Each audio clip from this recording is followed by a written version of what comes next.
Il a été humilié sous le regard de tous, pour le simple fait d'avoir voulu acheter 8 pick-up, jetés dehors, comme s'il s'agissait d'un vulgaire intrus. Mais 1 heure plus tard, cet homme aux vêtements usés allait revenir pour transformer cette humiliation en la plus grande leçon que cette prestigieuse concession automobile n'ait jamais reçue. Combien coûte ce pick-up argenté? Le vendeur a dévisagé Jean-Pierre de la tête aux pieds, son regard s'est arrêté sur les bottes couvertes de boue séchée. Il s'est attardé sur la chemise délavée. Il a fait une grimace de dégoût. 190 000 €.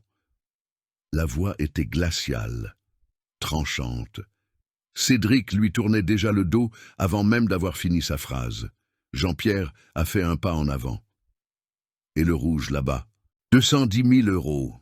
Écoutez, monsieur. Cédric a croisé les bras. 2 autres vendeurs se sont arrêtés pour regarder la scène. Un couple élégant qui examinait les SUV de luxe s'est retourné vers eux. Ces pick-up sont le haut de gamme. Peut-être que monsieur préférerait jeter un œil à des véhicules plus accessibles. Son sourire forcé n'a pas réussi à masquer son mépris. Jean-Pierre a senti tout le poids de ce mot. Accessible. Il connaissait trop bien ce ton-là. 67 ans de vie lui avaient appris à le reconnaître instantanément. « Je veux en acheter 8. » Un silence total s'est installé. Cédric a cligné des yeux. 1 fois, 2 fois. Puis, il a lâché un rire court et sec. 8 pick-up? Exactement. Le vendeur a regardé ses collègues. L'un d'eux a souri avec moquerie. L'autre a baissé la tête, visiblement gêné. Le couple élégant a cessé de faire semblant et s'est mis à écouter ouvertement. « Monsieur, juste pour être clair, vous savez que chacun d'eux coûte près de 200 000 €. Je le sais. Vous parlez donc de plus d'1,5 million d'euros de véhicules. Parfaitement. » Le rire de Cédric est devenu plus fort, clairement forcé. Il a appelé quelqu'un d'un geste de la main. « Julien, viens voir ça, vite !» Un homme en costume gris a traversé l'élégant hall d'exposition, des cheveux parfaitement gominés, une cravate impeccablement ajustée. Julien Delon, le directeur général. Il a évalué Jean-Pierre en 3 secondes chrono. Quel est le problème? Ce monsieur ici présent dit qu'il veut acheter 8 pick-up. Julien a penché la tête. Il a souri. Mais ce n'était pas un sourire bienveillant. Monsieur s'est perdu? Vous avez besoin qu'on vous indique la sortie? Jean-Pierre a gardé une voix ferme et posée. Je suis venu acheter 8 pick-up, au comptant. La secrétaire a cessé de taper sur son clavier. 3 vendeurs se sont retournés. D'autres clients ont regardé. Julien s'est gratté le sourcil. Puis, il a fait 2 pas en avant. Il s'est approché de très près. Il a envahi l'espace personnel de Jean-Pierre. « Écoutez, mon vieux, ce n'est pas un endroit pour vos plaisanteries. Vous gênez le passage. Nous avons de vrais clients qui attendent. » Il a pointé la porte du doigt. Son index a failli toucher la poitrine de Jean-Pierre. Jean-Pierre n'a pas reculé. Il n'a pas détourné le regard. Mais ses mains ont tremblé. Juste 1 seconde. Juste assez. Comment un homme avec des millions sur son compte en banque pouvait-il être traité comme un moins que rien? L'odeur du cuir neuf a empli les poumons de Jean-Pierre. Ce parfum avait toujours le pouvoir de le transporter loin dans le passé. 43 ans en arrière, la même sensation, la même attente, mais un monde complètement différent. Il avait 24 ans à l'époque. Ses mains calleuses tenaient une enveloppe contenant tout l'argent qu'il avait économisé en 6 ans de labeur comme ouvrier agricole. 16 000 francs de l'époque, juste assez pour un vieux pick-up d'occasion de 1968, au moteur fatigué et à la carrosserie cabossée. « Il est à toi, Jean-Pierre. » Le vendeur était un homme petit, avec un gros ventre, qui souriait sincèrement. Il lui a serré la main avec force. Jean-Pierre s'est assis sur le siège pour la première fois en tant que propriétaire. Il a agrippé le volant. Des larmes ont coulé sur ses joues sans demander la permission. « Je vais faire travailler cette merveille. Je vais acheter ma propre terre. Je crois en toi, mon garçon. » Cet homme avait cru en lui. Personne d'autre n'y croyait. Mais un seul suffisait. 5 ans plus tard, Jean-Pierre contemplait les 3 hectares qu'il venait d'acheter. Une terre aride, des clôtures brisées, la maison tombait en ruine, mais c'était à lui. « Papa, on va y arriver ?» Son fils avait 8 ans. Il serrait fort la main de son père. Jean-Pierre s'est accroupi, il s'est mis à la hauteur de l'enfant. « On va y arriver. Et un jour, quand tu seras grand, cette terre nourrira beaucoup de familles. J'embaucherai des gens bien, et je prendrai soin d'eux comme personne n'a pris soin de moi. Tu le promets? Je le promets. » 38 ans avaient transformé la promesse en réalité. Le domaine s'était agrandi. Les 3 hectares étaient devenus 240 hectares. Du bétail de première qualité. Des champs de soja à perte de vue. 120 familles employées. 8 chefs d'équipe qui travaillaient avec lui depuis plus de 20 ans. Des hommes loyaux, des pères de famille, qui se levaient à 4 heures du matin et qui n'avaient jamais manqué un seul jour de travail. Il avait décidé de les récompenser. Un pick-up 0 km pour chacun d'eux. Parce qu'ils le méritaient, parce qu'ils avaient construit tout cela ensemble. Je vais acheter les pick-up demain. Une surprise. Laurent, son comptable, a souri au téléphone. Ils vont devenir fous de joie, Jean-Pierre. Vous avez un cœur en or. Je l'ai appris de celui qui m'a donné ma première chance. Un cri a arraché Jean-Pierre à ses souvenirs. Sécurité, sortez cet homme d'ici. Julien était rouge de colère, le doigt toujours pointé. Cédric avait déjà son téléphone à la main pour filmer. D'autres employés s'approchaient. Le couple élégant chuchotait, scandalisé par sa présence. Jean-Pierre est revenu au présent, à l'humiliation, au mépris. 43 ans séparaient ce vieux pick-up de ce moment précis, entre un homme qui avait cru en lui et ceux qui le traitaient comme un intrus. La différence était brutale, la douleur insupportable, mais quelque chose en lui refusait de céder, quelque chose d'ancien, têtu. Il est resté immobile, planté dans le sol comme les racines qu'il avait cultivées dans la terre sèche. Jean-Pierre a pris une grande inspiration. Il a ignoré le doigt pointé. Il a ignoré les regards. Il a marché vers le pick-up rouge. Il a passé sa main sur le capot. Le métal était froid. Parfait, exactement ce que ses chefs d'équipe méritaient.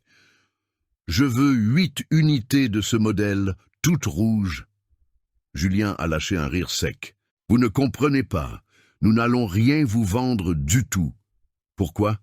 Parce que vous nous faites perdre notre temps. Jean-Pierre a ouvert la portière du conducteur. Il s'est assis sur le siège en cuir. Il a testé le volant. Il a regardé les détails du tableau de bord. Parfait. Ces hommes allaient adorer. « Monsieur, sortez du véhicule, immédiatement !» Cédric s'est approché. Julien a croisé les bras. 4 vendeurs ont encerclé le pick-up. Jean-Pierre est sorti lentement. Il a fermé la porte avec précaution. « Vous vendez des voitures, n'est-ce pas? À des clients. Je suis un client. Les clients ont de l'argent. J'en ai. » Julien a levé les yeux au ciel. Il a pris un porte-bloc des mains d'un vendeur. Il a noté quelque chose. Puis il a fixé Jean-Pierre. « D'accord. On va en finir avec cette comédie. Avez-vous une carte de crédit? »« Oui. » « Quel était votre plafond? » Jean-Pierre a hésité. Il ne voulait pas montrer son plafond. Il n'avait rien à prouver. Mais il a quand même essayé. Suffisant. Suffisant n'est pas une réponse. Montrez-moi la carte. Je ne vous la montrerai pas. Alors sortez. Une femme d'une 50aine d'années, très chic, tenait un sac à main de créateur. Elle a regardé Jean-Pierre avec pitié. Puis elle a détourné le regard, comme s'il était invisible, comme s'il ne méritait même pas d'être là. Jean-Pierre a serré les poings. Il a tenté une autre approche. « Je peux parler au propriétaire ?» Julien a fait un pas en avant. Il a de nouveau envahi l'espace personnel de Jean-Pierre. « Je suis le directeur général. C'est moi qui décide qui reste et qui sort. Et vous, vous allez sortir. Je suis venu acheter 8 pick-up.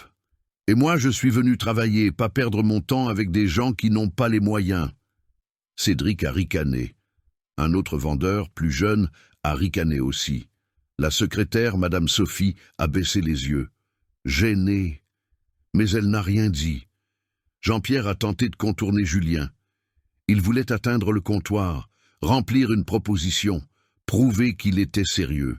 Mais le directeur lui a barré la route. « Où croyez-vous aller? Au comptoir, faire une offre formelle. Non, vous n'irez nulle part. Vous n'avez pas le droit de m'empêcher de faire un achat. Julien a souri. C'était un sourire dangereux. Oh que si, nous nous réservons le droit de refuser le service. C'est écrit sur cette plaque. Il a pointé une petite plaque sur le mur. L'établissement se réserve le droit de refuser le service. Jean-Pierre a lu, il a relu, il a senti le poids de ces mots. Cette plaque existait pour protéger l'établissement, mais elle était utilisée comme une arme contre lui. C'est de la discrimination. C'est du bon sens. Regardez-vous, vous arrivez ici sale, sans rendez-vous, en exigeant de l'attention. Nous avons de vrais clients qui attendent. Jean-Pierre a regardé autour de lui. 2 couples, un homme seul, tous bien habillés. Tous le regardaient comme s'il était une aberration de la nature. Monsieur a-t-il pris rendez-vous? La voix appartenait à Cédric. Il tenait une tablette à la main. Non. Avez-vous une analyse de crédit préapprouvée? Non. Savez-vous combien coûte l'entretien de ce hall d'exposition? Combien vaut chaque minute de notre temps? Jean-Pierre n'a pas répondu. Il ne savait pas quoi dire. Chaque tentative était bloquée. Chaque mot lui était renvoyé avec du poison. « S'il vous plaît, je veux juste acheter des voitures. » Le mot « s'il vous plaît » est sorti tout bas, presque un murmure. Et il a détesté ça. Il a détesté devoir supplier pour avoir le droit de dépenser son propre argent. Julien a posé sa main sur l'épaule de Jean-Pierre. Il a pressé. Ce n'était pas un geste amical. « Je vais être clair, le vieux. Vous n'avez pas votre place ici. Vous n'avez pas le profil d'un client. Peut-être qu'au garage d'occasion, dans la zone industrielle, on s'occupera de vous. Ici, c'est pour un autre niveau. » Le sang de Jean-Pierre s'est glacé. Le vieux, pas votre place. Un autre niveau. Ces mots sont entrés comme des poignards. Il avait construit un empire. Il faisait vivre 120 familles. Il payait des impôts. Il aidait la communauté. Et pourtant, ici, à cet instant, il était traité comme un moins que rien. Aurait-il dû venir en costume? Ses vêtements simples étaient-ils une erreur? Il s'était levé à 5 heures du matin, avait travaillé au domaine et était venu directement en ville. Il n'avait pas pensé qu'il fallait se déguiser pour être traité comme un être humain. D'anciens souvenirs ont refait surface. Son père refoulé à l'entrée d'une banque, sa mère expulsée d'un magasin de tissus, lui-même, à 16 ans, empêché d'entrer dans un café. On ne sert pas votre genre ici. 40 ans de travail acharné, 40 ans à construire le respect. Et pourtant, pour ces hommes, il était invisible, pire qu'invisible. Il était une nuisance. Peut-être valait-il mieux partir, chercher une autre concession, un endroit où on le traiterait avec dignité. Pourquoi insister? Pourquoi subir cette humiliation? Mais alors, il a pensé à ses chefs d'équipe, il a pensé à Pierre, qui travaillait avec lui depuis 22 ans, à Michel, 24 ans, à Alain, 26 ans, des hommes qui se levaient avant le soleil, qui transpiraient sur la terre, qui n'avaient jamais rien demandé d'autre qu'un travail honnête. Ils méritaient ces pick-up, et Jean-Pierre méritait de les acheter pour eux. Il a redressé la posture. Il a regardé Julien dans les yeux. « Je ne partirai pas. Je vais attendre que le propriétaire arrive. » Julien a fait un pas en arrière, surpris, puis son visage s'est fermé. « Vous allez le regretter. » Julien s'est tourné vers Cédric. Il a souri, un sourire qui promettait quelque chose de terrible. « Cédric, tu n'as pas prévenu les autres de la présence de notre illustre visiteur ?» Les autres vendeurs se sont approchés. 5 au total. Ils ont formé un demi-cercle. Jean-Pierre s'est retrouvé au centre, comme un animal traqué. « Les gars, ce monsieur ici présent veut acheter 8 pick-up. » Des rires, doux au début, puis de plus en plus forts. « 8 ?» Un vendeur brun, plus jeune, a écarquillé les yeux. « Genre, 8 petites voitures pour ses petits-enfants. »« Non, non, 8 vrais pick-up. Ceux-là. » Julien a pointé la ligne de véhicules. « Le haut de gamme, 200 000 chacun. » « Ah, je comprends, il a gagné au loto. » Ça doit être un faux fermier. Vous voyez le genre, non? Il vient en ville pour se la raconter. Jean-Pierre a senti ses joues brûler de honte. Il a tenté de garder une voix ferme. Je suis un vrai propriétaire terrien. Ah oui? Julien a croisé les bras. Un vrai de vrai? Combien de vaches avez-vous, monsieur? 2, 3? Cela ne vous regarde pas. Il se met sur la défensive, regardez. Cédric a pris son téléphone. Il a fait semblant de composer un numéro. Il l'a porté à son oreille. Allô, le livre Guinness, je veux enregistrer un record. L'agriculteur le plus pauvre de France veut acheter 8 pick-up neufs. Les éclats de rire ont explosé. Le couple élégant a ri discrètement. La femme a couvert sa bouche. Mais elle a ri. La secrétaire regardait son ordinateur, feignant de ne rien voir. Un homme d'une quarantaine d'années, un client important, a fait un pas en avant. « Excusez-moi, vous en avez encore pour longtemps? J'ai une réunion de direction dans 1 heure. » « Désolé, monsieur le directeur, nous ne faisons que régler un petit contretemps ici. » Julien a fait un geste méprisant en direction de Jean-Pierre. « Mais il va s'en aller d'une minute à l'autre. » L'homme a regardé Jean-Pierre, il a soufflé, il a secoué la tête, comme pour dire « Quel scandale !» Jean-Pierre était seul, complètement seul, entouré, mais seul. Vous savez quoi? Julien a tapé dans ses mains, attirant l'attention de tous. On va faire autrement, on va donner une chance à ce monsieur. Jean-Pierre a relevé la tête, une lueur d'espoir. Cédric, combien d'argent penses-tu qu'il a dans son portefeuille en ce moment? Aucune idée. 100 euros? Je parie 50. Je parie qu'il n'a même pas 100 euros. Un autre vendeur est entré dans le pari. 150. Je parie sur 150. Il vient de la campagne. Il a dû vendre un mouton. Il riait. Il parlait de Jean-Pierre comme s'il n'était pas là, comme s'il était un objet, une blague. Les gars, soyons justes. Julien a levé les mains. Monsieur, avez-vous 1 000 euros dans votre portefeuille en ce moment? Jean-Pierre n'a pas répondu. Vous ne les avez pas, n'est-ce pas? Alors comment comptez-vous acheter pour 1,5 million d'euros de voiture? Je vous l'ai déjà dit, je peux faire un virement, je peux faire un chèque. Un chèque? Julien a éclaté de rire. Qui utilise encore des chèques de nos jours? En quelle année croyez-vous vivre? 1995. Encore des rires. Le client impatient a levé les yeux au ciel. Il a marmonné quelque chose sur la perte de temps. Jean-Pierre a senti sa gorge se serrer. Mais il n'allait pas abandonner. Pas après être arrivé jusqu'ici. J'ai l'argent. Je peux le prouver. Julien a fait 2 pas. Il s'est retrouvé à quelques centimètres du visage de Jean-Pierre. Alors prouvez-le. Comment? Montrez-moi votre relevé bancaire. Je ne vous le montrerai pas. Alors, vous n'avez rien. C'est une violation de ma vie privée. C'est la preuve que vous êtes un menteur. Le mot est tombé comme une bombe. Menteur. Jean-Pierre n'avait jamais menti en 67 ans de vie. Il n'avait jamais fait de chèque sans provision. Il n'avait jamais laissé une dette impayée. Et maintenant, un homme qui le connaissait à peine le traitait de menteur. Je ne suis pas un menteur. La voix est sortie tremblante. Jean-Pierre a détesté cela. Il a détesté paraître faible. Alors pourquoi ne pas prouver que vous avez l'argent? C'est simple. Sortez votre téléphone.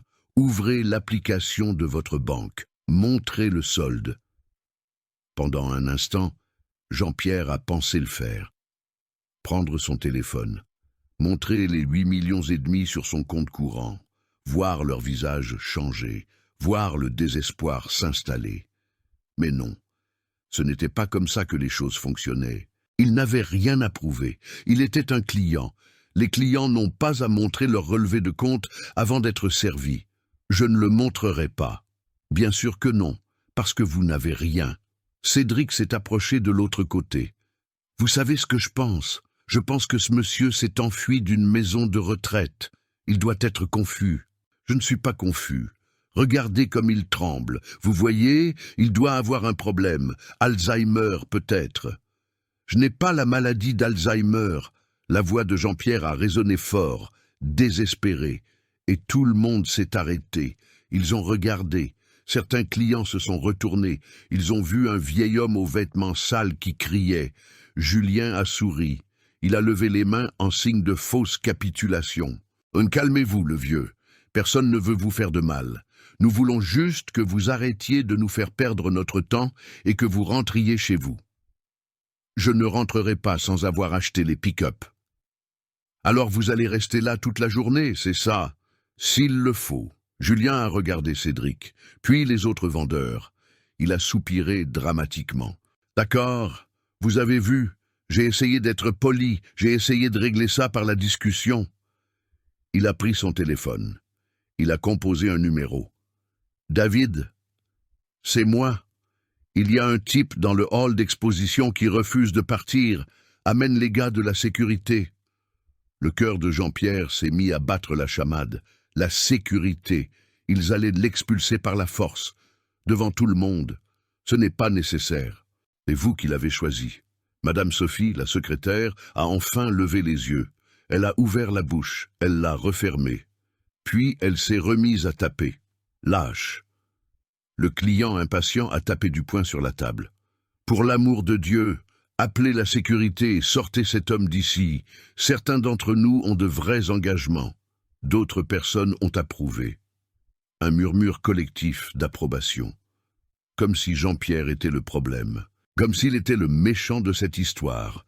2 agents de sécurité sont entrés, uniforme noir, bras croisés. Julien a pointé Jean-Pierre du doigt. « C'est celui-là. Accompagnez-le jusqu'à la sortie. » Les agents se sont approchés. Jean-Pierre a fait un pas en arrière. « Ne me touchez pas. Monsieur, facilitons les choses. Venez avec nous. Je n'ai rien fait de mal. Le directeur a demandé que vous partiez. C'est une propriété privée. Vous devez sortir. » Jean-Pierre a regardé autour de lui. Il a cherché un visage ami. Quelqu'un qui verrait l'injustice. Mais tout le monde détournait le regard. Tout le monde était d'accord avec l'expulsion. Il était complètement seul. « Allons-y, monsieur. » Un agent a touché son bras. Jean-Pierre s'est dégagé. « D'accord, je sors. » Il s'est dirigé vers la porte. Chaque pas était lourd. Chaque regard brûlait. Des rires étouffés le suivaient, des commentaires méchants. « Retourne dans ta ferme. » Il doit vraiment être fou. Quelle perte de temps. Jean-Pierre est arrivé à la porte. Il l'a poussée. La lumière du soleil a frappé son visage. Le parking était vide de gens. Vide de témoins, vide de dignité. Il était vaincu. Jean-Pierre s'est arrêté à côté de sa vieille camionnette, celle qu'il utilisait depuis 12 ans, la portière cabossée, la peinture délavée, le rétroviseur tenu par du ruban adhésif. Il a posé ses mains sur le capot, il a senti le métal chaud brûler ses paumes. Il a pris une grande inspiration, 1 fois, 2 fois, 3 fois. Il a failli monter dans la voiture, il a failli démarrer le moteur, il a failli partir. « Pardon Pierre, pardon Michel. » La voix est sortie tout bas. Il parlait tout seul, il s'excusait auprès d'hommes qui n'étaient même pas là. Il a imaginé la scène, arrivé au domaine les mains vides, raconter à ses chefs d'équipe qu'il avait essayé, qu'il avait voulu leur faire un cadeau, mais qu'il avait été humilié, expulsé, traité comme un déchet. Comment pourrait-il les regarder dans les yeux? Jean-Pierre a ouvert la portière de la camionnette. Il s'est assis sur le siège, le ressort était cassé. Il s'enfonçait sur le côté gauche, il s'y asseyait tous les jours. Ça ne l'avait jamais dérangé, il n'avait jamais eu besoin d'une voiture neuve. Ce qui comptait, c'était le travail. Il a pris son téléphone. L'écran était fissuré. Il était tombé 1 fois dans l'étable. Mais il fonctionnait. Il a fixé l'appareil. Il pouvait appeler Laurent. Il pouvait se confier. Ou il pouvait simplement partir. Oublier tout ça, acheter les pick-up ailleurs. Mais quelque chose le tourmentait. Quelque chose de profond, viscéral. Il ne s'agissait pas des pick-up. Il ne s'était jamais agi de ça. Il s'agissait d'être vu, d'être respecté, d'être traité comme un être humain. Il a regardé ses propres bottes, couvertes de boue séchée, la boue de la terre qu'il avait lui-même labourée, la terre qui nourrissait 120 familles, la terre qu'il avait façonnée de ses propres mains. Cette boue, c'était l'honneur, pas de la saleté. Jean-Pierre a serré son téléphone. La colère a remplacé la tristesse. Ce n'était pas une colère explosive, c'était une colère froide, calculée, déterminée. Il n'allait pas s'en tirer comme ça. Pas cette fois. Il a composé un numéro. 2 sonneries. Jean-Pierre, tout va bien? La voix de Laurent était joyeuse. Elle l'était toujours. Ils étaient amis depuis 28 ans. Laurent, j'ai besoin de toi, tout de suite. Que s'est-il passé? Je suis à la concession du puits automobile. Ils m'ont humilié. Ils m'ont expulsé. Silence à l'autre bout du fil, puis un soupir. Tu plaisantes. Je ne plaisante pas. Pourquoi? À cause de mes vêtements, à cause de ma couleur, à cause de tout ce que je suis. Laurent a juré à voix basse. Jean-Pierre a entendu un bruit sourd. Un coup sur un bureau peut-être. J'arrive. Apporte tout, Laurent. Tout? Les relevés de compte, les papiers du domaine, les contrats, les certifications, les prix agricoles, tout ce qui prouve qui je suis. Jean-Pierre, ils vont le regretter. Chacun d'entre eux. La voix était ferme, définitive. Laurent est resté silencieux quelques secondes, puis il a répondu « 20 minutes, je pars maintenant ». Jean-Pierre a raccroché. Il est resté assis dans la voiture, à regarder la concession, les vitres miroirs, les voitures qui brillaient dans le hall. Tout était parfait, tout était propre, tout était cruel. Il s'est souvenu de son père, refoulé dans une banque à 50 ans. Il avait dû attendre sur le trottoir pendant que le directeur vérifiait ses papiers. Il n'avait jamais rien vérifié. Il l'avait juste fait attendre. Il l'avait juste humilié. Son père était rentré à la maison ce jour-là, vaincu. Il n'est plus jamais entré dans une banque. Il est mort 15 ans plus tard, sans compte bancaire. Il gardait son argent à la maison, avec peur, avec honte. Jean-Pierre s'était juré que ce serait différent pour lui, qu'il construirait quelque chose, qu'il prouverait sa valeur. Et il l'avait fait. Mais pourtant, dans ce hall d'exposition, ce n'était pas suffisant.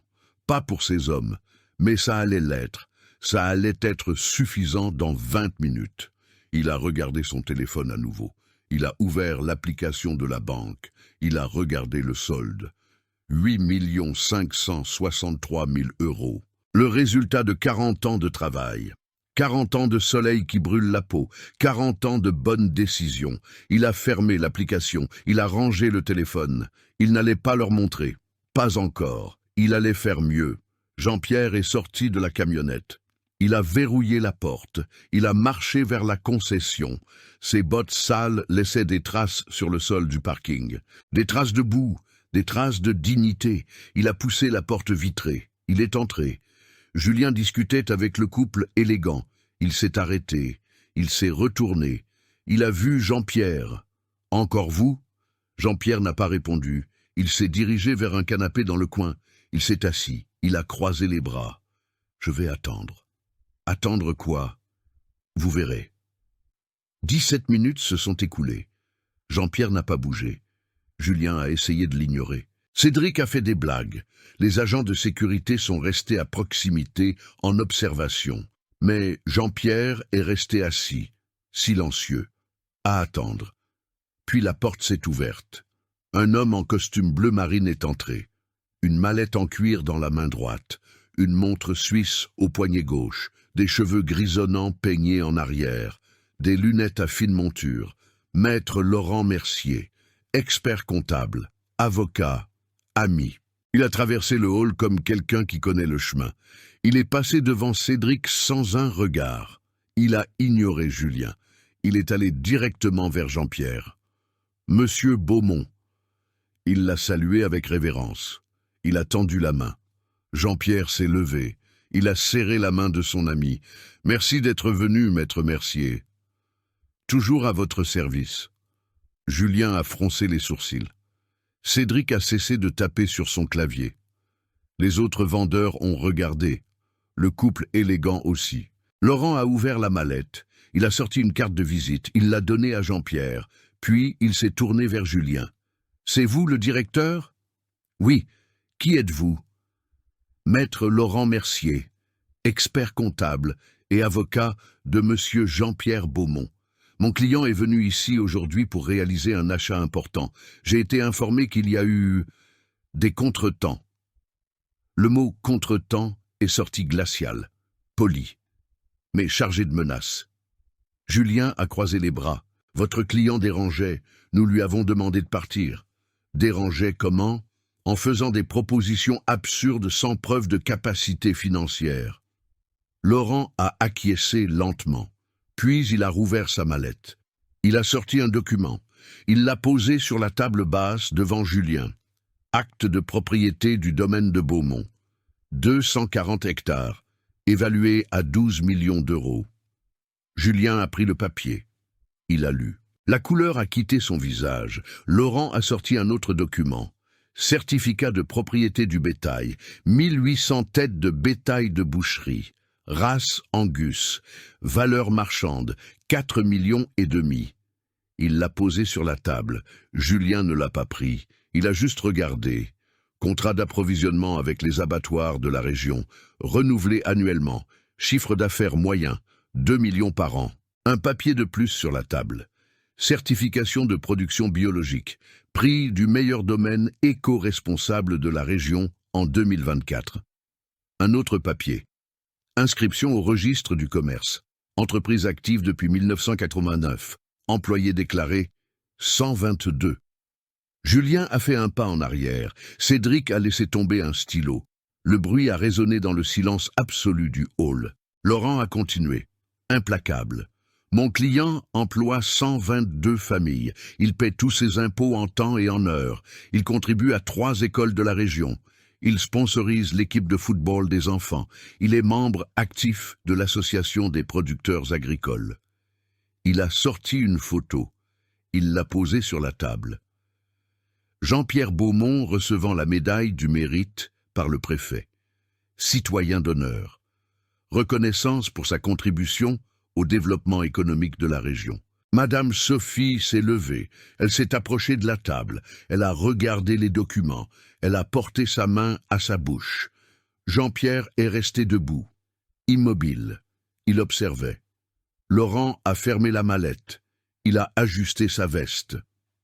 Maintenant, concernant l'achat, mon client souhaite acquérir 8 pick-up, modèle haut de gamme, paiement au comptant, virement électronique. Il souhaite parler avec le propriétaire de la concession. Julien a ouvert la bouche. Il l'a refermée. Il l'a rouverte. Je peux régler ça. Non, vous ne pouvez pas. Je veux parler à Antoine Dupuis, le propriétaire. Il est en réunion. Alors j'attendrai. Laurent s'est assis à côté de Jean-Pierre. Il a croisé les jambes. Il a pris son téléphone. Il a commencé à taper calmement. Julien a regardé Cédric, puis les autres vendeurs. Ils étaient tous pâles. La secrétaire est retournée à son bureau. Elle a pris le téléphone interne. « Monsieur Dupuis, il y a une situation ici qui demande votre attention. Urgent. » 3 minutes plus tard, un homme d'environ 55 ans est sorti d'un bureau au fond. Des cheveux blonds, un ventre proéminent, la cravate desserrée. Antoine Dupuis, propriétaire de Dupuis Automobile depuis 22 ans. Il a vu Jean-Pierre. Il a vu Laurent. Il a vu les documents sur la table. Que se passe-t-il ici?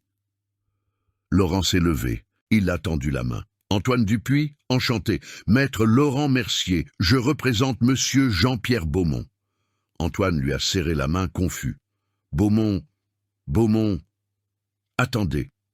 Le domaine de Beaumont? Exactement. Le visage d'Antoine a changé. Ses yeux se sont écarquillés. Monsieur Beaumont, excusez-moi, je ne savais pas que vous étiez là. Il s'est approché de Jean-Pierre. Il a tenté de lui serrer la main. Jean-Pierre n'a pas tendu la main. Antoine a regardé Julien. Qu'est-ce qui s'est passé? Julien a bégayé. Il y a eu un malentendu. Quel genre de malentendu? Laurent est intervenu.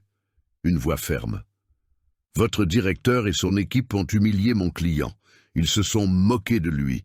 Ils ont remis en question sa capacité financière. Ils ont appelé la sécurité. Et ils l'ont expulsé du magasin. Antoine est devenu rouge cramoisi. C'est vrai, Julien? Nous ne savions pas qui il était. Et cela a-t-il une importance? Silence. Antoine s'est tourné vers Jean-Pierre, les mains ouvertes, la voix suppliante.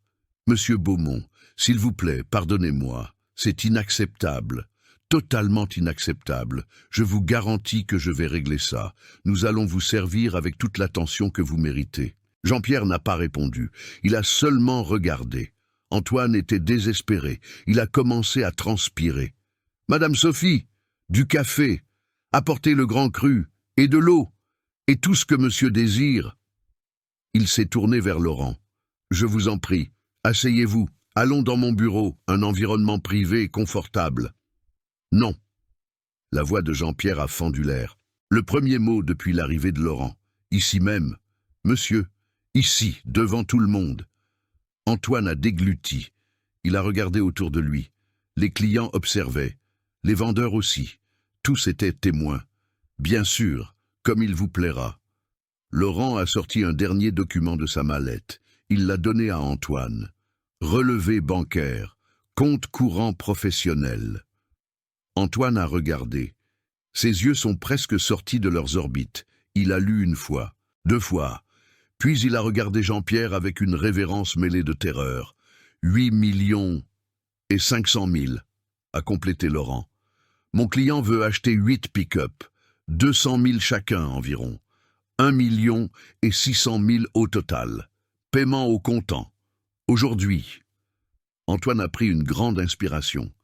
Puis il s'est tourné vers Julien. La voix est sortie basse, dangereuse. « Tu as expulsé un client avec 8 millions sur son compte ?» Julien n'a pas répondu. « Tu as humilié un homme qui voulait dépenser 1,5 million ici ?» Toujours rien. Antoine a serré les poings.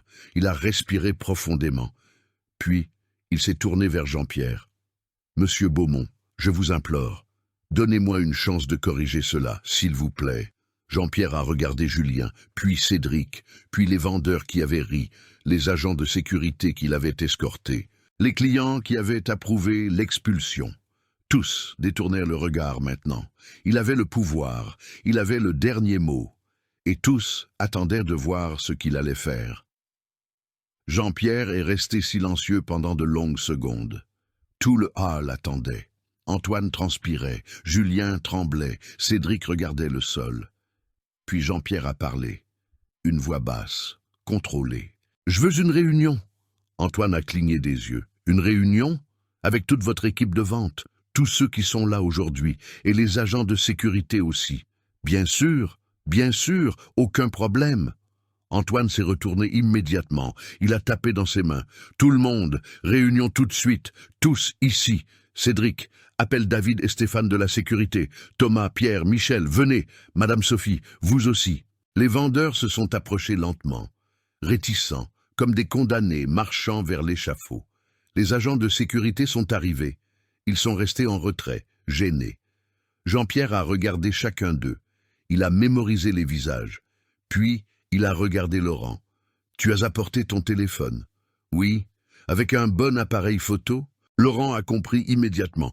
Il a souri en coin. Un excellent appareil. Il enregistre en haute définition.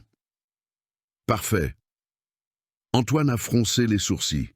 Une caméra? Pourquoi faire? Jean-Pierre a ignoré la question. Il s'est tourné vers les clients qui étaient encore dans le hall. Le couple élégant, l'homme impatient, la femme au sac cher. 3 personnes qui avaient assisté à tout. Vous pouvez rester. Cela vous intéresse aussi. Le couple a échangé un regard. La femme semblait mal à l'aise, mais ils sont restés.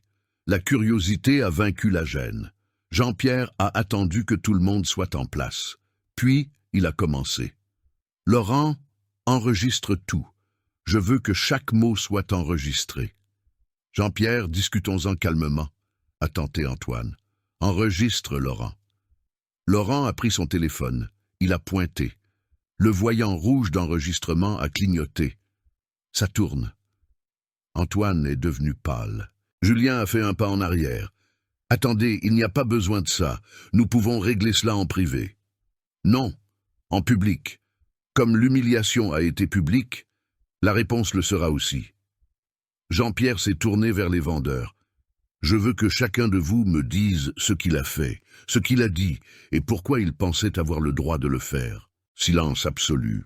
Personne. Cédric a levé la main, tremblante. J'ai fait des blagues. J'ai dit que monsieur n'avait pas d'argent. Je pensais que c'était pour rire. Pour rire. Jean-Pierre a répété le mot. Il l'a laissé suspendu dans l'air. Se moquer de quelqu'un, c'est pour rire. Non, ça ne l'est pas. Pardon. Au suivant. Thomas, le vendeur le plus jeune, a parlé. J'ai ri. Je n'ai rien dit, mais j'ai ri. C'était mal. Oui, ça l'était. Julien n'a pas bougé. Jean-Pierre l'a regardé droit dans les yeux. Et vous, le directeur, qu'avez-vous fait? Julien a tenté de détourner le regard. Il n'a pas réussi. Je vous ai demandé de partir. C'est tout? Et j'ai appelé la sécurité. Quoi d'autre? J'ai dit que vous n'aviez pas le profil d'un client. Et qu'est-ce que cela signifie? Julien a dégluti. Il n'a pas répondu. Je vais vous dire ce que ça signifie. Jean-Pierre a fait un pas en avant.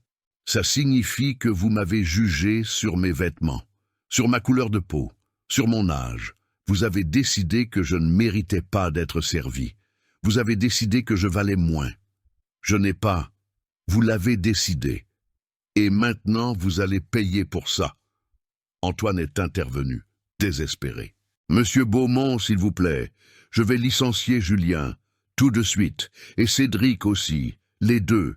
Je vais faire des changements dans l'entreprise, des formations, de nouveaux protocoles. Je le jure. Jean-Pierre s'est tourné vers lui. Vous pensez que licencier va résoudre le problème?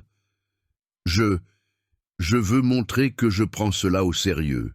Vous le prenez au sérieux maintenant, parce qu'il y a de l'argent sur mon compte. Mais si j'étais venu acheter un seul pick-up d'occasion, à crédit, ce serait toujours une humiliation, et vous ne seriez pas là. Antoine n'avait pas de réponse. Jean-Pierre a regardé le téléphone de Laurent, toujours en train d'enregistrer. Cette vidéo ira à mon avocat, ce sera une pièce à conviction, parce que je vais poursuivre cette concession pour discrimination, pour préjudice moral, pour tout ce que la loi permet. Non, Antoine a levé les mains. S'il vous plaît, il n'est pas nécessaire d'en arriver là. Alors donnez-moi une raison de ne pas vous poursuivre. Que voulez-vous? Une réduction? Prenez les 8 pick-up au prix coûtant. 0 bénéfice. Jean-Pierre a secoué la tête. Il ne s'agit pas de réduction. De quoi alors? À cet instant, Julien a bougé. Il a tenté de s'éclipser discrètement. Jean-Pierre l'a vu. Où croyez-vous aller? Je dois rester là. Julien s'est arrêté. Jean-Pierre s'est tourné vers Laurent. Laurent, envoie-moi cette vidéo, celle que j'ai enregistrée tout à l'heure. Laurent a froncé les sourcils. Puis, il a compris. Tu as enregistré? J'ai enregistré tout, depuis le début. Le sang a déserté le visage de Julien. Cédric a fermé les yeux. Jean-Pierre a pris son propre téléphone, l'écran fissuré, mais fonctionnant parfaitement. Il a ouvert la galerie. Elle était là, une vidéo de 12 minutes. Tout était enregistré, toutes les blagues, toutes les insultes, tous les rires. Il a levé le téléphone, il l'a montré à tous. Ceci est une preuve. Chaque mot, chaque rire, chaque humiliation enregistrée. Antoine était au bord du malaise. Jean-Pierre a regardé toutes les personnes réunies. Puis il a pris sa décision. Maintenant, vous allez écouter ce que j'ai à dire. Vous tous. Et vous allez écouter jusqu'à la fin. Julien s'est redressé. Pendant un instant, quelque chose a changé sur son visage. La peur a fait place à la colère, à l'arrogance blessée. Vous savez quoi? Je n'ai rien fait de mal. Antoine s'est retourné brusquement. Julien, tais-toi. Non, je ne me tairai pas. J'ai suivi le protocole de l'entreprise, l'évaluation du client, le profil d'achat. C'est une entreprise ici, pas une œuvre de charité. Cédric l'a regardé avec de grands yeux. Madame Sophie a secoué la tête, mais Julien a continué. Chaque jour, des gens entrent ici en se faisant passer pour des riches. Ils promettent d'acheter 5, 6 voitures. Vous savez combien en achètent vraiment? Aucun. Je perds mon temps, je fais des propositions, et à la fin, ils disparaissent. Julien, a tenté encore Antoine. Laissez-moi finir. Je travaille ici depuis 12 ans. 12 ans. Je connais ce marché. Je sais faire la différence entre un vrai client et un curieux. Et quand ce monsieur est arrivé, avec ses vêtements, sans prévenir, sans rendez-vous, j'ai pensé... Quoi? Jean-Pierre l'a interrompu. Qu'avez-vous pensé? Julien a hésité, mais l'arrogance était toujours là. J'ai pensé que vous n'aviez pas le profil. À cause des vêtements, à cause de tout, la façon de parler, de marcher, de s'habiller. Un client d'1,5 million n'arrive pas comme ça. Comme ça, comment? Trop simple. Le mot est tombé comme un aveu. Julien s'en est rendu compte trop tard. Il a tenté de faire marche arrière. Je ne voulais pas dire ça. Vous l'avez dit. Et c'est exactement pour cela que vous avez tort. Antoine s'est approché de Julien, la voix basse, menaçante. Vous êtes licencié, prenez vos affaires et partez. Vous ne pouvez pas me licencier, j'ai un contrat, Vous venez d'admettre une discrimination devant des témoins, devant une caméra. Vous avez détruit votre carrière. Julien a regardé autour de lui. Il a cherché du soutien. Cédric a détourné le regard. Les autres vendeurs aussi. Même les agents de sécurité regardaient le sol. C'est injuste. Je n'ai fait que mon travail. Votre travail est de vendre, pas de juger, a dit Jean-Pierre avec calme. Votre travail est de servir, pas d'expulser. Votre travail est de respecter, pas d'humilier. Mais je ne savais pas. Vous ne saviez pas quoi? Que j'avais de l'argent? Et si je n'en avais pas eu? Si j'avais été un ouvrier voulant acheter une voiture populaire? Est-ce que j'aurais quand même mérité cette humiliation? Julien n'a pas répondu, parce qu'il n'y avait pas de réponse. Sa logique était simple, pas d'argent visible, pas de respect, et cela était indéfendable. Antoine a attrapé le bras de Julien. « Partez, maintenant, les ressources humaines vous contacteront. » Julien a retiré son bras. Il a regardé Jean-Pierre avec colère, avec haine, comme si Jean-Pierre était le coupable de sa chute. « Vous allez le regretter. » « Non. » Jean-Pierre a fait un pas en avant. « C'est vous qui allez le regretter. Tous les jours, à chaque fois que vous chercherez du travail et que vous découvrirez que personne ne veut embaucher un homme qui fait de la discrimination. » Julien est sorti. Il a claqué la porte. La vitre a tremblé. Jean-Pierre s'est tourné vers ceux qui restaient. C'était l'heure de la vérité. Jean-Pierre s'est tenu au centre du hall.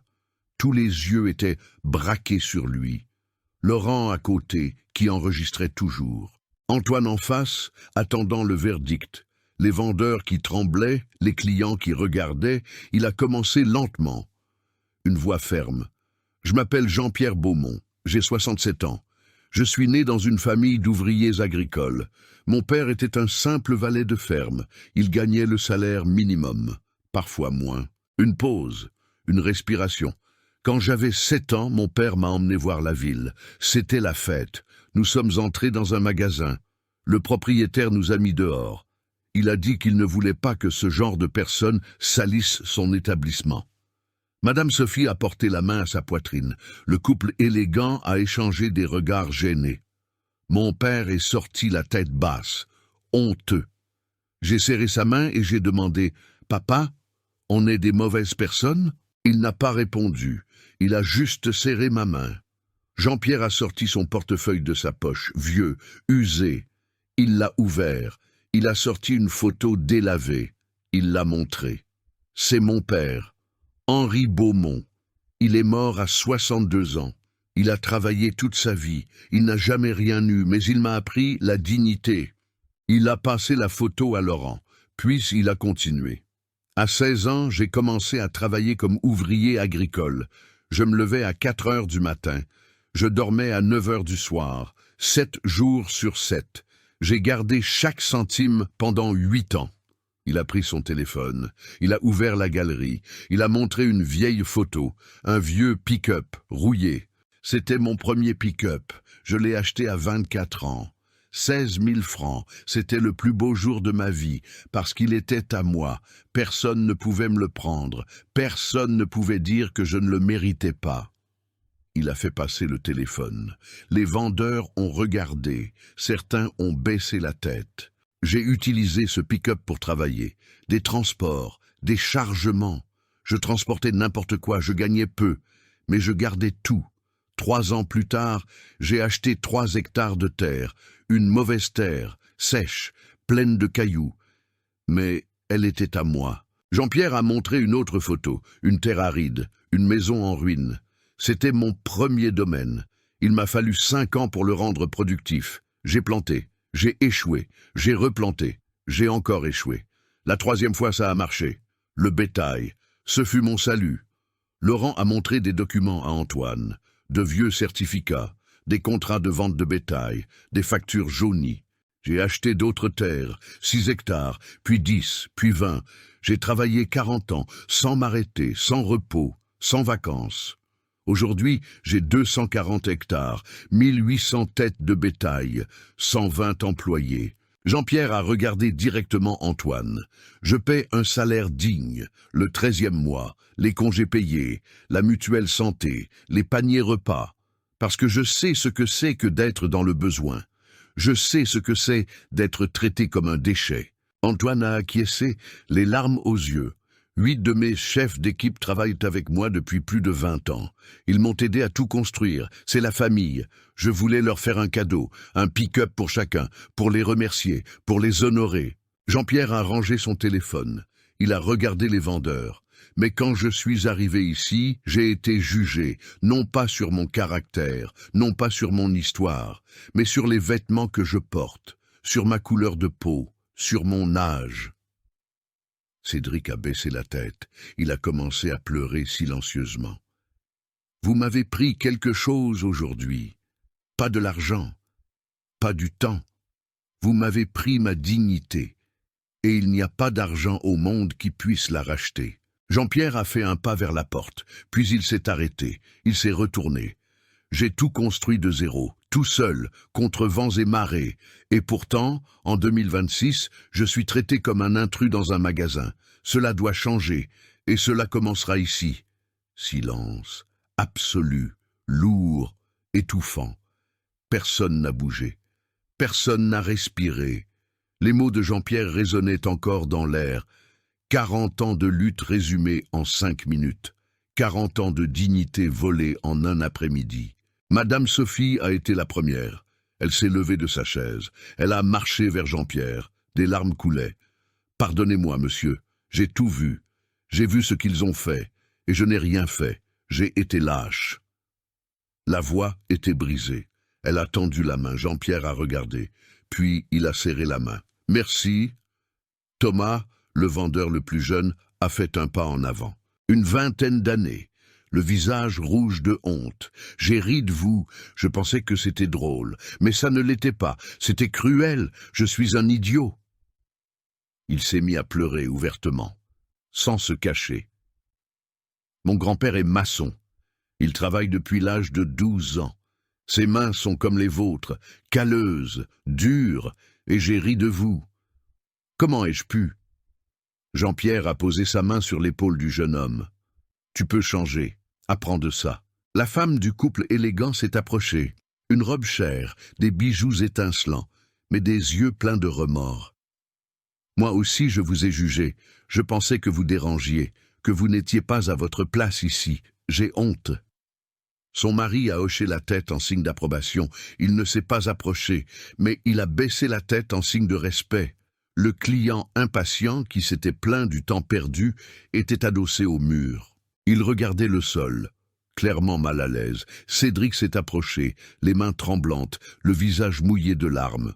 « Monsieur Beaumont, je n'ai aucune excuse. Ce que j'ai fait est horrible.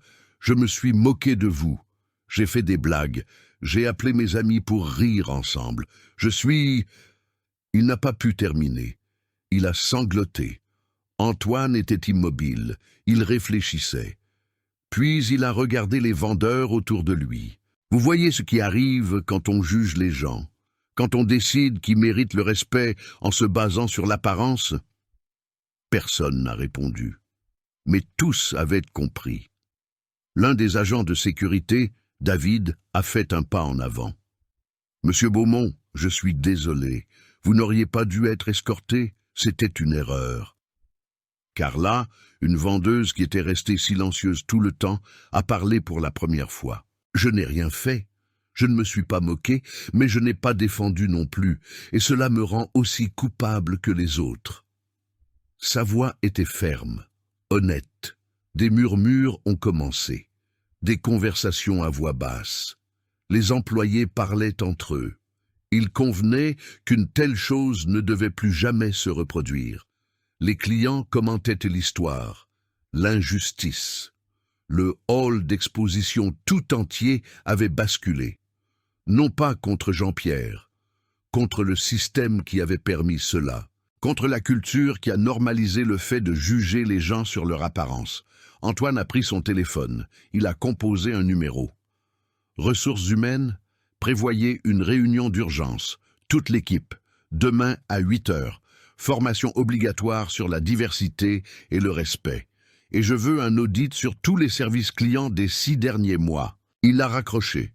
Il a regardé Jean-Pierre. Cela ne se reproduira pas, plus jamais. Mais Jean-Pierre n'était pas convaincu. Les mots étaient faciles. Les actes étaient ce qui comptait. Antoine a fait un pas en avant, désespéré, en sueur. La réputation de la concession ne tenait plus qu'à un fil. « Monsieur Beaumont, s'il vous plaît, donnez-moi une seule chance de réparer ça. » « Comment ? Une réduction, 50% sur tous les pick-up, 800 000 au lieu d'1,5 million. Jean-Pierre a secoué la tête. « Je ne veux pas de réduction. 70%, le montant que vous voulez. Il ne s'agit pas d'argent. » Antoine perdait le contrôle. Il a passé sa main dans ses cheveux. Il a desserré encore plus sa cravate. « Alors que voulez-vous ? Dites-le-moi. Que puis-je faire ?» Jean-Pierre a pris son téléphone. Il a ouvert la vidéo qu'il avait enregistrée, il l'a montrée à Antoine. « J'ai tout ici. 12 minutes d'humiliation, des blagues, de la discrimination. Je peux publier sur les réseaux sociaux maintenant. Je peux l'envoyer à tous les journaux de la région. Je peux détruire la réputation de cette concession en 1 heure. » Antoine est devenu blanc. Il a tenté de parler. Aucun son n'est sorti. Laurent s'est approché. Il a posé une main sur l'épaule de Jean-Pierre. « Nous pouvons aussi intenter un procès, dommages moraux, discrimination raciale, harcèlement. Nous parlons d'une indemnisation millionnaire. » Antoine a vacillé. Il s'est appuyé sur une table. « S'il vous plaît, ne faites pas ça. J'ai une famille, des employés. Cette entreprise est tout ce que j'ai construit. Tout comme le domaine est tout ce que j'ai construit. » a dit Jean-Pierre lentement. « Et vous n'avez pas pensé à cela quand votre directeur m'a expulsé, quand vos vendeurs ont ri, quand vos clients ont approuvé. Je n'étais pas là, je ne savais pas. Mais c'est votre entreprise, votre responsabilité, votre culture. » Antoine est tombé à genoux, littéralement, sur le sol du hall, les mains jointes. « Je vous implore, donnez-moi une chance de réparer. Je licencierai qui il faudra. Je changerai tout, les protocoles, les formations, les politiques, tout. » Jean-Pierre a regardé l'homme à terre. 40 ans plus tôt, cela aurait pu être lui, cela aurait pu être son père, implorant une chance, de la dignité. Mais ce n'était pas la même chose. Antoine avait le choix. Il avait le pouvoir. Et il avait utilisé ce pouvoir pour permettre une culture de discrimination.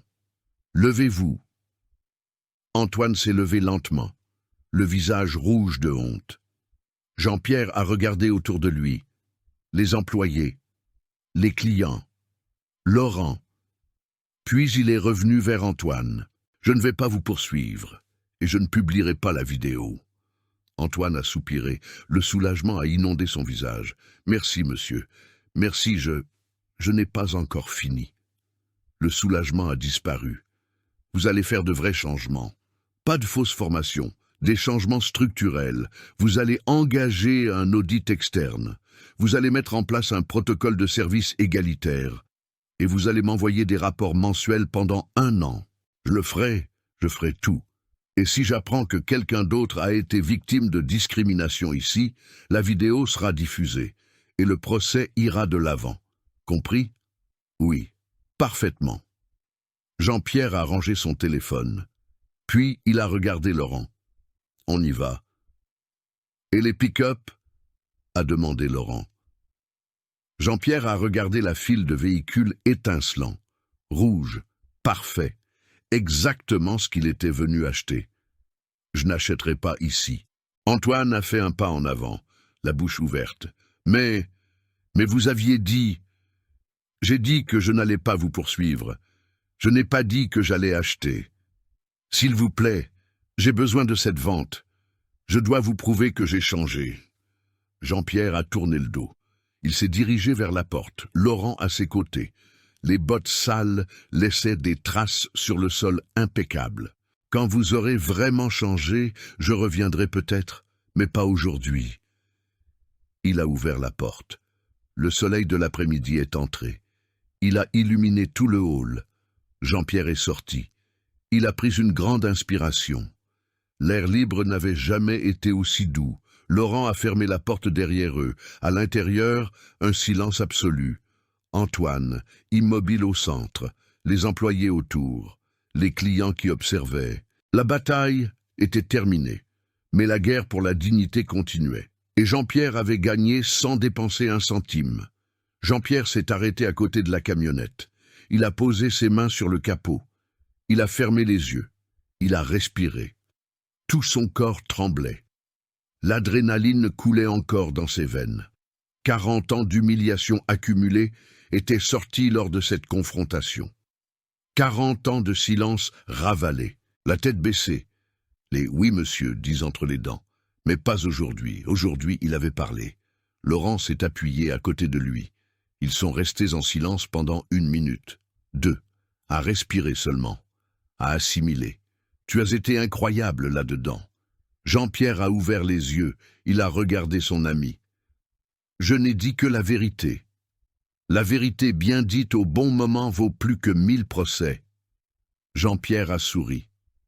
Faiblement, fatigué, mais sincère. Merci d'être venu, d'avoir tout apporté, je n'aurais pas pu le faire seul.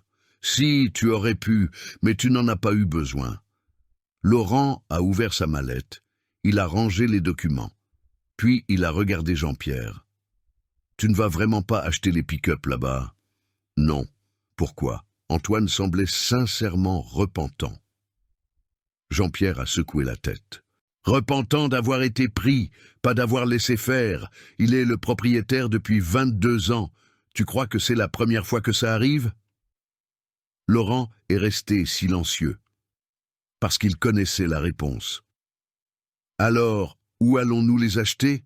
Il y a une concession dans la zone industrielle, plus petite. Le propriétaire est un homme honnête, Patrice Lemaire. Il a commencé comme mécanicien. Il a construit son entreprise de zéro. Ah, tu le connais? Oui, j'ai acheté ma dernière camionnette chez lui. Il m'a traité comme une personne, pas comme un portefeuille. Jean-Pierre a ouvert la portière. Il est entré. Laurent est entré de l'autre côté. Ils sont restés assis, moteur éteint, à se reposer. Tu vas vraiment suivre les rapports d'Antoine? Oui. Et s'il ne les envoie pas, ou si c'est un mensonge, la vidéo sortira. Tu es impitoyable quand tu le veux. J'ai appris que la gentillesse sans limite devient un paillasson. Aujourd'hui, j'ai fixé la limite. Jean-Pierre a allumé le moteur. La vieille camionnette a vrombi. Un bruit familier, réconfortant. Allons-y, nous avons des pick-up à acheter. 5 jours plus tard, Julien Delon était assis dans une salle d'attente. 3e entretien d'embauche de la semaine. Les 2 premiers n'avaient rien donné. Monsieur Delon? Il s'est levé. Il a suivi le recruteur. Il s'est assis sur une chaise inconfortable. Votre CV est impressionnant. 12 ans en tant que directeur des ventes. D'excellents résultats. Julien a souri, plein d'espoir. Merci, j'ai toujours... Mais nous avons un problème. Le recruteur a pris une tablette. Il a tourné l'écran. Cette vidéo, c'est vous. Le sang de Julien s'est glacé. Sur l'écran, il y avait lui, en train d'expulser Jean-Pierre, criant, pointant du doigt. La vidéo avait fuité. Pas par les canaux officiels, mais quelqu'un de l'intérieur de la concession avait filmé, un employé, et l'avait posté anonymement. En 5 jours, elle avait fait 3 millions de vues. Je peux expliquer. Ce n'est pas la peine. Merci d'être venu. Nous vous contacterons. Ils ne l'ont pas fait. Pendant ce temps, à 200 kilomètres de là, Jean-Pierre entrait chez le maire Otto. Plus petit que chez Dupuis, plus simple, mais propre, honnête. Un homme d'une 50aine d'années est venu à sa rencontre. Un sourire sincère, la main tendue. « Monsieur Beaumont, quelle joie de vous voir. »« Bonjour Patrice. » Patrice le maire.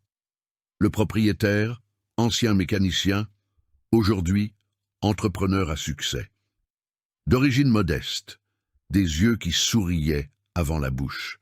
« J'ai vu la vidéo, monsieur. Tout le monde l'a vu. Vous êtes devenu un héros. » Jean-Pierre a fait la grimace. « Je ne suis pas un héros, je me suis seulement défendu. Et comment? Cet Antoine de chez Dupuis Automobile doit s'en mordre les doigts. Il a perdu la vente de l'année. » Patrice l'a guidé vers le hall d'exposition, plus petit, mais bien organisé. 8 pick-up alignés, rouges, exactement ce que Jean-Pierre voulait. « Ce sont ceux que vous avez demandés. Je les ai fait venir de l'usine. Ils sont arrivés hier. » Jean-Pierre a passé sa main sur le capot. Parfait. Combien ça fait? 1,5 million. Mais pour vous, 1,350 000. Une réduction d'amis. Patrice, ce n'est pas nécessaire. Si, ça l'est. Vous n'imaginez pas combien de nouveaux clients sont arrivés ici après la vidéo. Des gens qui se sont sentis représentés. Des gens qui veulent soutenir les entreprises, des gens bien. Patrice a ouvert les bras. Vous m'avez fait une publicité que je n'aurais jamais pu me payer. Cette réduction est la moindre des choses. Jean-Pierre a souri. Cette fois, complètement. Alors j'accepte. Merci. Ils ont passé 2 heures à finaliser l'achat. Virement effectué, papier signé. Tout était correct, tout était respectueux. Alors que Jean-Pierre s'apprêtait à partir, Patrice l'a appelé. « Monsieur Beaumont, une chose. Dites-moi. Merci de ne pas avoir abandonné, de ne pas avoir accepté d'être traité comme moins que rien. Vous n'avez pas idée du nombre de personnes que vous avez inspirées. » Jean-Pierre a serré la main de l'homme. On inspire par les actes, pas par la soumission. Le samedi suivant, Jean-Pierre est retourné à la concession pour récupérer les pick-up, pour les apporter au chef d'équipe. Il est arrivé tôt. Patrice était encore en train d'ouvrir. « Bonjour, les pick-up sont prêts. Il ne manque plus que votre signature sur les derniers papiers. » Ils sont entrés. Patrice est allé chercher les documents. Jean-Pierre a attendu dans le hall. Puis la porte s'est ouverte. Un jeune homme est entré. Métis, une 20aine d'années. Des vêtements simples, une vieille casquette. Un vendeur s'est approché. Thomas. Un jeune homme. Son premier emploi. « Bonjour, puis-je vous aider ?» Le jeune homme a regardé autour de lui, peu sûr de lui. « Je voulais voir les voitures citadines. »« Bien sûr, nous avons d'excellentes options. Quelle est votre fourchette de prix ?»« 40 000 environ, à crédit. » Thomas a souri. « Parfait.